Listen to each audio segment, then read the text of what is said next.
சற்றுமுன் வெளியான தகவல் வெறும் 4% தான் பென்ஷன் முறை மாறப் போறீங்களா? உடனே இதை கவனிங்கள். அது என்னன்னு பார்க்க போறோம். நீங்க நம்ம சேனல சப்ஸ்கிரைப் பண்ணாம இருந்தீங்கன்னா, மறக்காம லைக் பண்ணிக்கோங்க, சப்ஸ்கிரைப் பண்ணிக்கோங்க. உங்க ஃப்ரெண்ட்ஸ் அண்ட் ஃபேமிலிக்கு இந்த வீடியோவை தெரியப்படுத்தவும் ஷேர் பண்ணிக்கோங்க.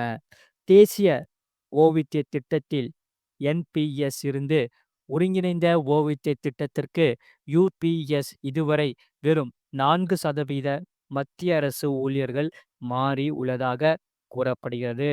மத்திய அரசு எதிர்பார்த்ததை விட இது மிக குறைவு என்பது குறிப்பிடத்தக்கது.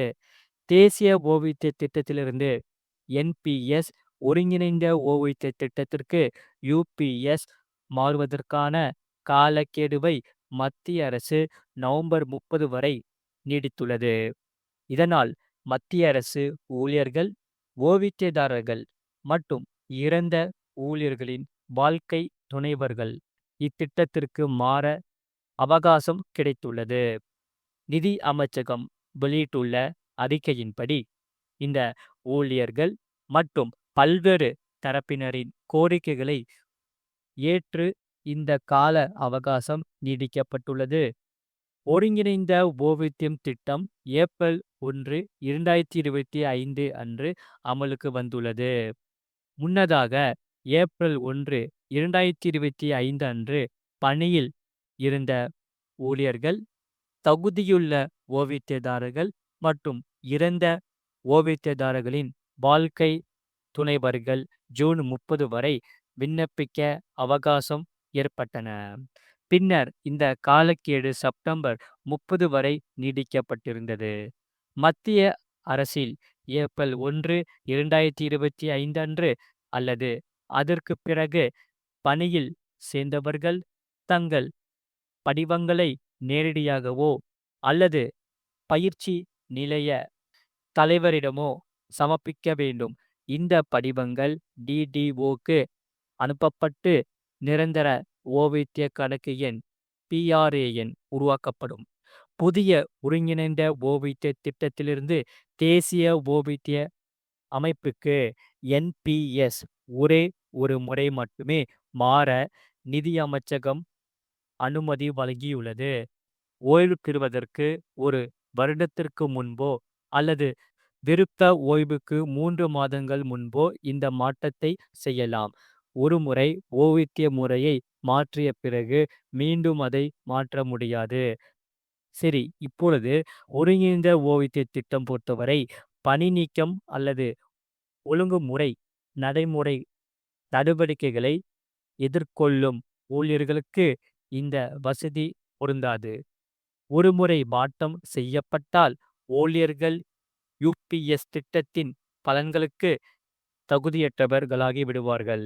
அரசு வழங்கும் 4% கூடுதல் பங்களிப்பு வெளியேறும் நேரத்தில் ஊழியர்களின் என்பிஎஸ் கணக்கில் சேர்க்கப்படும். ஆகையால் மத்திய அரசு 2024 ஒருங்கிணைந்த ஓய்வூதிய திட்டத்தை, அதாவது யுபிஎஸ் அறிமுகப்படுத்தியது. ஆகஸ்ட் 1 முதல் அமலுக்கு வந்த இந்த திட்டமானது ஓய்வூதிய பாதுகாப்பில் ஒரு முக்கிய மாற்றமாக பார்க்கப்படுகிறது. என்பிஎஸ்க்கு மாற்றாக அமைக்கப்பட்ட யுபிஎஸ் அரசு ஊழியர்களுக்கு வாழ்நாள் முழுவதும் உத்தரவாதமாக மாத ஓய்வூதியத்தை வழங்கும் நோக்கங்களுடன் உருவாக்கப்பட்டது. ஆகையால் இந்த திட்டம் பழைய ஓய்வூதிய திட்டம் ஓபிஎஸ் மற்றும் தேசிய ஓய்வூதிய திட்டம் என்பிஎஸ் ஆகியவற்றின் முக்கிய அம்சங்களையும் உள்ளடக்கியதாக கூறப்படுகிறது. எனினும் ஓய்வூதியம் கணக்கிடப்படும் முறை, ஊழியரின் பங்களிப்பு மற்றும் அதிக பென்ஷன் பெறுவதற்கான முழுமையான விவரங்களை அரசு இன்னும் வெளியிடப்படவில்லை. ஆகையால் புதிய ஓய்வூதிய திட்டத்தின்படி குறைஞ்சபட்சம் 10 ஆண்டுகள் சேவை செய்தவர்களுக்கு குறைஞ்சபட்ச ஓய்வூதியம் வழங்கப்படும். யுபிஎஸ் திட்டத்தில் அதிக ஓய்வூதியம் பெற 25 ஆண்டுகள் பணிபுரிய வேண்டும். ஓய்வு பெறுவதற்கு முந்தைய 12 மாதங்களில் பெறப்பட்ட சராசரி அடிப்படை ஊதியத்தில் 50% ஓய்வூதியமாக வழங்கப்படும் என்று சொல்லப்படுகிறது. ஆகையால் 10 ஆண்டுகளுக்கு குறைவான சேவை காலம் கொண்டவர்களுக்கு ஓய்வூதிய பலன்கள் குறித்து அரசு தெளிவுபடுத்தவில்லை. 10 ஆண்டுகள் அல்லது அதற்கு மேற்பட்ட ஆனால் 25 ஆண்டுகளுக்கு குறைவான சேவை காலம் கொண்டவர்கள் குறைந்தபட்ச ஓய்வூதியத்திற்கு தகுதியுடையவர்கள். யுபிஎஸ் திட்டத்தின் கீழ் 10 வருட சேவைகளுக்கு பிறகு ஓய்வு பெறும்போது மாதத்திற்கு 10,000 உறுதியான ஓய்வூதியம் வழங்கப்படும் என்று சொல்லப்படுகிறது. மறக்காம நீங்க லைக் பண்ணிக்கோங்க, சப்ஸ்கிரைப் பண்ணிக்கோங்க. அடுத்த செய்தி என்னவென்றால், நாடு முழுக்க பல ஆயிரம் பேருக்கு ரூபாய் 1000 ஆனது வந்துவிட்டது. அது யாராருக்கு என்று இங்கே பார்ப்போம். வீடியோவை முழுமையா கேளுங்க. மத்திய அரசின் பிஎம் சூர்யா கர் பிஜ்லி யோஜனா திட்டத்தின் கீழ் ஆயிரக்கணக்கான பயனாளிகளுக்கு மானியம் வழங்கப்பட்டுள்ளது. கடந்த 2 வாரங்களாக அனுப்பப்பட்டு வந்த இந்த நிதி தற்போது முழுமையாக வரவு வைக்கப்பட்டுள்ளது. மத்திய நிதி அமைச்சகத்தின் தகவலின்படி இந்த பிஎம்எஸ்ஜிஎம்பிஒய் திட்டம் சூரிய ஆற்றலை மலிவான விலையில் வீடுகளுக்கு கொண்டு சேர்ப்பதில் சிறப்பான முன்னேற்றம் கண்டுள்ளது. 2025 செப்டம்பர் நிலவரப்படி பொதுத்துறை வங்கிகள் பிஎஸ்பி 5.79 லட்சத்திற்கும் அதிகமான கடன் விண்ணப்பங்களை ஒப்புதல் அளித்துள்ளது. இதன் மொத்த மதிப்பு சுமார் 10,907 கோடி ஆகும். ஆகையால் இந்த நிதி திட்டமானது கூரை மேல் சூரிய மின் சக்தி அமைப்புகளை நிறுவுவதற்கான கடன்களை வழங்குகிறது. திட்டத்திற்கான கடன்கள் ஜனசமத் போர்ட்டல் வழியாக நிர்ணயிக்கப்படுகிறது. இது pm.government.in என்ற தேசிய போர்ட்டலுடன் இணைக்கப்பட்டுள்ளது.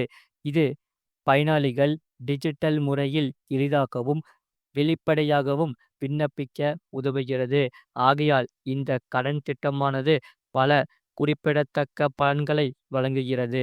2 லட்சம் வரையிலான கடன்கள் குறைந்த வட்டி விகிதத்தில் பிணையம் இல்லாமல் வழங்கப்படுகிறது. மின்சார செலவு சேமிப்புக்கு ஏற்றவாறு நீண்ட கால திருப்பி செலுத்தும் சலுகையும் கடன் விநியோகத்தில் இருந்து 6 மாத சலுகை காலமும் இதில் அடங்கும் என்று சொல்லப்படுகிறது. இது போன்ற திட்டத்தை தமிழக அரசும் செயல்படுத்தி வருகிறது. ஆகையால் தமிழ்நாடு மின்சார வாரியம் வெளியிட்டுள்ள அறிவிப்பில் www.pmsuryagar.government.in ஆகிய இணையதளங்கள் மூலம் சூரிய மின்சக்தி பேனல்களை விண்ணப்பிக்கலாம் என்று தெரிவிக்கப்பட்டுள்ளது. தமிழ்நாட்டில் கூரை மேல் சூரிய மின்சக்தி பேனல்கள் அமைப்பதற்கான வழிகாட்டு நெறிமுறைகளும் வெளிப்படுத்தப்பட்டுள்ளது. வீட்டிற்கு தேவையான சூரிய கூரை திறனை கணக்கிடுவதற்கான செயலியை தமிழ்நாடு அரசு அறிமுகப்படுத்தியுள்ளது. இதன் மூலம் மின்சார கட்டணம் இல்லாமல் வீடு தேவைகளை பூர்த்தி செய்ய முடியும் என்று சொல்லப்படுகிறது. மறக்காம நீங்க லைக் பண்ணிக்கோங்க, சப்ஸ்கிரைப் பண்ணிக்கோங்க. உங்க ஃப்ரெண்ட்ஸ் அண்ட் ஃபேமிலிக்கு தெரியப்படுத்தவும் ஷேர் பண்ணிக்கோங்க.